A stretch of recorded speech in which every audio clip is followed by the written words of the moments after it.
Olá, sétimos anos, tudo bem com vocês? Nessa aula nós vamos falar sobre o pioneirismo português. Por que Portugal foi pioneiro nas grandes navegações? Mas vamos ver o objetivo da nossa aula? Identificar os fatores que impulsionaram o pioneirismo ultramarino português. Então é isso que nós vamos entender, tá? Veja, você lembra quais eram os produtos comercializados entre a Europa e o Oriente no século XIV? Você sabe com quais reinos do Oriente os países da Europa comercializavam esses produtos? Como que isso acontecia nesse período, né? Como que se dava essa comercialização? Então veja, os produtos comercializados eram as especiarias, pimenta, cravo, canela, gengibre, mostarda, noz moscadas, entre outras. E os artigos de luxos, tecido de algodão da Índia, tapetes da Pérsia, seda e porcelana da China e pérolas do Japão. É importante a gente pensar da importância das especiarias, por quê? Não havia geladeira naquele período, né, galera? Então, o que acontecia? Tinha que trazer esses temperos para poder conservar os alimentos naquele período. E os artigos de luxo era a classe mais alta que consumia esses produtos, tá? Então, na verdade, eles faziam esse comércio através do Mediterrâneo e traziam de lá, das Índias, do Oriente, para os países europeus, ok? E por isso, então, a importância tão grande das especiarias. Veja, no século XIV, os portugueses já participavam do comércio das especiarias orientais, né? Os mercadores italianos fundaram entrepostos comerciais nas cidades portuguesas, como Porto e Lisboa. Lá eles vendiam as especiarias aos portugueses que revendiam para os países do norte. Então veja, não tinham feito ainda essa viagem pela África, não. Nesse período era pelo Mediterrâneo. Então, era um comércio controlado pelos italianos e pelos árabes. Então, os portugueses, espanhóis, não tinham como navegar pelo Mediterrâneo para chegar até as Índias e comprar, porque os navios seriam atacados, tá? Mas os portugueses, como havia esses entrepostos em Portugal, eles já eram familiarizados com a comercialização desses produtos. Porque dali de Porto e de Lisboa, eles levavam esses produtos para os países do norte e revendiam. Então a ideia era, precisamos encontrar uma rota alternativa que chegue até as Índias, onde nós vamos comprar diretamente os produtos de lá e aí o lucro vai ser muito maior. Era esse o pensamento dos portugueses. E como eles já sabiam que era lucrativo, então eles começaram a tentar, né, encontrar uma rota alternativa, ok? Então veja, para ampliar então a participação no rico comércio mundial de especiarias, os portugueses precisavam então evitar o mar Mediterrâneo, como eu já falei, né? E buscar as especiarias na fonte, dessa forma eles lucrariam. Veja como que era feito. Então, eles vinham pelo mar Mediterrâneo, passavam por terra aqui e vinham pelo Mar Vermelho, né? Ou por essa região e chegavam aqui para buscar os produtos. Então havia uma rota comercial efervescente, né, grande, nessa região aqui, mas os portugueses não podiam fazer essa rota. Então por isso eles precisavam encontrar uma rota alternativa. Que rota seria essa? Era possível? Existia essa possibilidade? E aí é que começa então o processo das grandes navegações. Por motivos religiosos, né, para combater os muçulmanos e comerciais, os portugueses, né, o rei português Dom João organizou em 1415 uma grande expedição que tomou dos muçulmanos a cidade de Ceuta, no norte da África. E esse fato é tido então como marco inicial da expansão marítima portuguesa. Por quê? Porque eles ultrapassam o Estreito de Gibraltar e tomam uma cidade na África. Até então, eles ficavam só na Europa e no mar Mediterrâneo. Agora, então, eles vão expandir. Lembrando que para Portugal e Espanha se formar, eles tiveram que expulsar os muçulmanos, né? Então, tomar Ceuta também era uma garantia de que os muçulmanos não tentariam novamente invadir o sul da Europa, a Península Ibérica, tá? Vamos para a nossa atividade? Para ampliar a participação no rico comércio mundial de especiarias, os portugueses precisavam encontrar uma rota alternativa para chegar às Índias. Qual foi o marco inicial da expansão marítima portuguesa? Então vocês vão copiar essa questão no caderno de vocês, vão lembrar do que nós acabamos de falar, né? E vão responder e nós voltamos com a correção.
Vamos fazer a correção então da atividade, pessoal? Veja, qual foi o marco inicial então da expansão marítima portuguesa?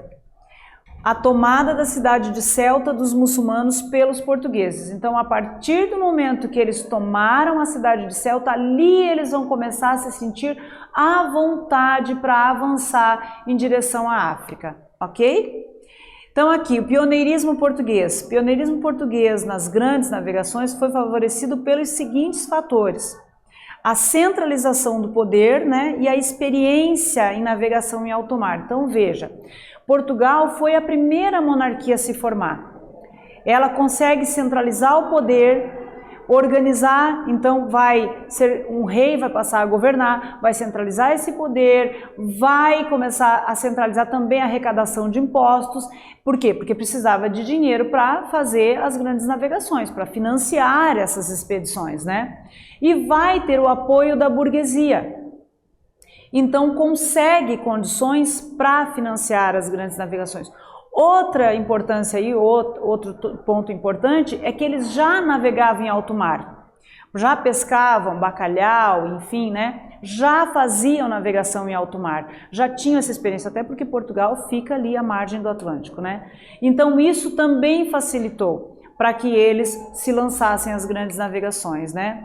A Revolução de Avis, que aconteceu em 1383, com a morte do rei de Portugal, né? O rei de Castela tenta então tomar o trono de português. O povo de Portugal, liderado pela burguesia, resiste, né, e vence os castelhanos em 1385. O líder dessa revolução, Mestre de Avis, sagrou-se, né, consagrou-se rei com o título de Dom João I. E aí, para retribuir a ajuda dos burgueses na Revolução de Avis, eles vão passar a dar importância então para a navegação. E é aí que começa então todo o processo que vai culminar com as grandes navegações, tá? Então veja, a relativa paz interna. Nos séculos XV e XVI, período em que ocorrem as grandes navegações, Portugal vivia sob uma relativa paz interna, caracterizada pela ausência de guerras e outros conflitos. Essa característica não era encontrada nas principais potências da época, como França e Inglaterra, e até mesmo a Espanha, né, que ainda estava expulsando os árabes muçulmanos da Península Ibérica. França e Inglaterra também viviam em conflito. Então, veja, essa paz interna, essa organização, essa centralização do poder, né, permitiu as condições. Percebam que nunca é um fator só. Tá? São sempre vários fatores que vão contribuir para que algum acontecimento específico aconteça na história. Tá? Então veja, vamos para a nossa atividade?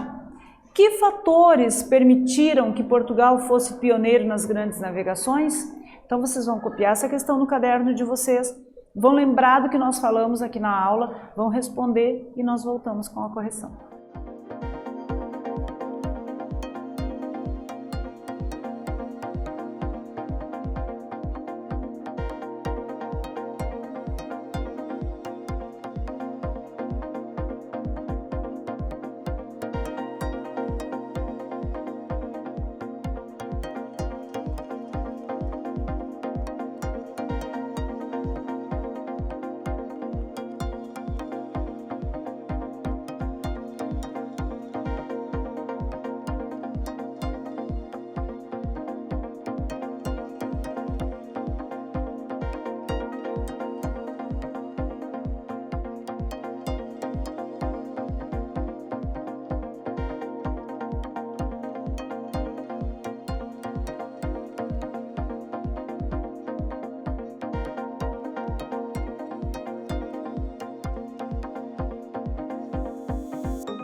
Vamos fazer a correção da nossa atividade, então, sétimos anos. Veja, que fatores permitiram que Portugal fosse pioneiro nas grandes navegações?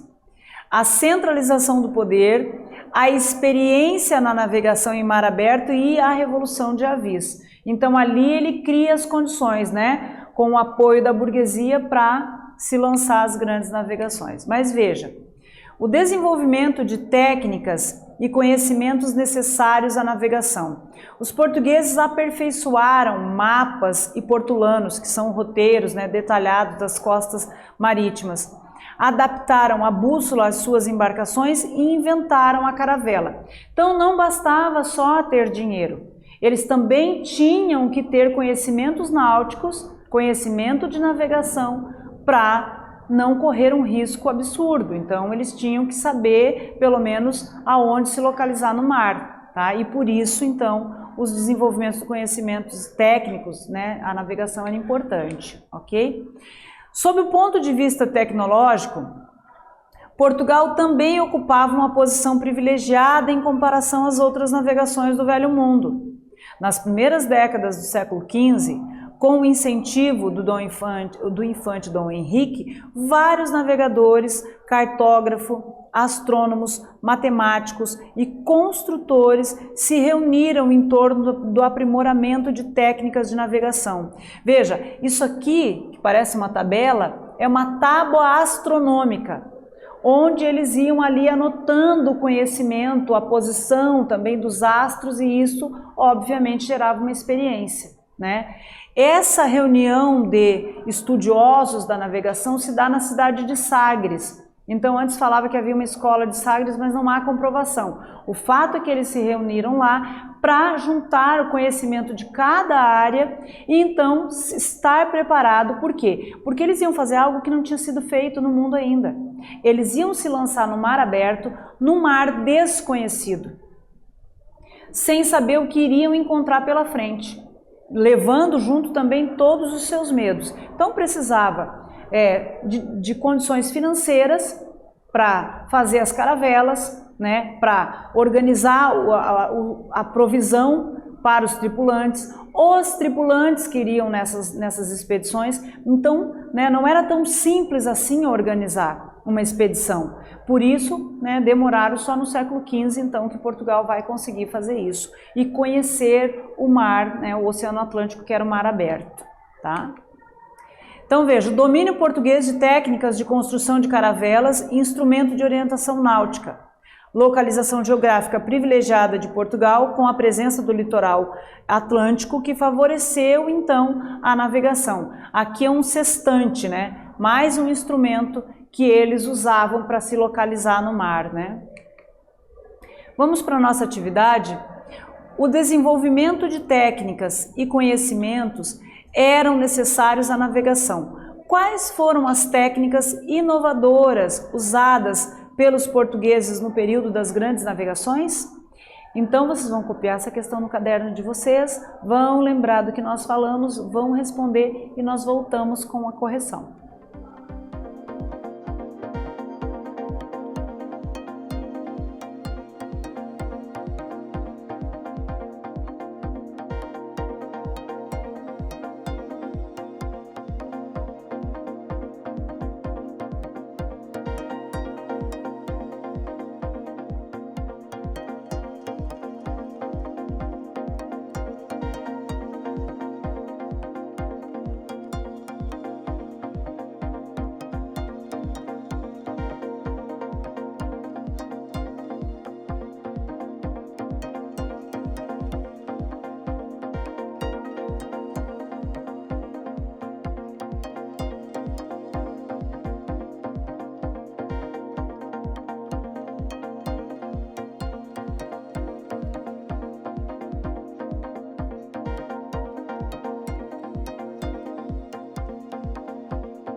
Vamos fazer então a correção da atividade, pessoal? Veja, o desenvolvimento de técnicas e conhecimentos eram necessários à navegação.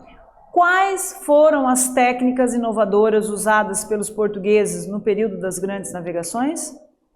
Os portugueses aperfeiçoaram mapas e portulanos, adaptaram a bússola às suas embarcações e inventaram a caravela. Então isso era inovação para a época, tá? Que foi extremamente importante para eles contornar a África e chegar até as Índias.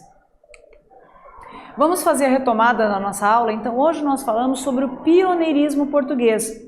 Por que português foi a primeira monarquia a conseguir se lançar às grandes navegações e fazer o périplo africano, né? Fazer o contorno da África e chegar? Porque foi também a primeira monarquia a se formar, né? Centralizar o poder, conseguir organizar essa administração, a arrecadação de impostos, né? A Revolução de Avis vai unir a burguesia ao rei, né? E aí eles vão passar a ter um olhar diferenciado para a burguesia, incentivar então a navegação e o comércio, tá? Eles tinham conhecimentos náuticos que nenhuma outra monarquia possuía, e a proximidade também com o Oceano Atlântico, né, o conhecimento que os portugueses já tinham em mar aberto, também ajudou para que eles se lançassem às grandes navegações.